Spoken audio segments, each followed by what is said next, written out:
আসসালামু আলাইকুম রহমতুল্লাহ বরকাত। সম্মানিত এলাকাবাসী, আপনারা সবাই অবগত আছেন পশ্চিম নূরুচ্চালা বাইতুন নূর জামে মসজিদ এর নির্মাণ কাজ চলতেছে।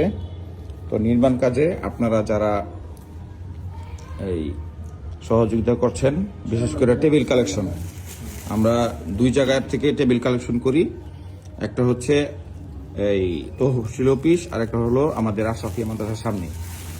তো এই জায়গা থেকে আজকে এই যে আপনাদের ভালোবাসা, আপনাদের দান, ক্ষুদ্র ক্ষুদ্র দান, তো আমার একটু কৌতূহল যে আপনাদেরকে একটু দেখাই এই কয় কেজি হয়। আলহামদুলিল্লাহ, এই যে ক্ষুদ্র দান 2 কেজি 300 গ্রাম 300 গ্রাম। 200 গ্রাম। আল্লাহর ঘর মসজিদে যারাই ক্ষুদ্র ক্ষুদ্র দান করেছেন, আল্লাহ সবার দানকে কবুল করুক।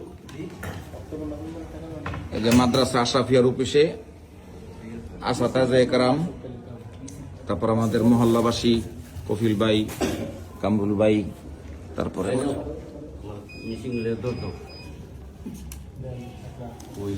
সবাই মসজিদের জন্য ফিকির করবেন, দান করবেন ইনশাআল্লাহ।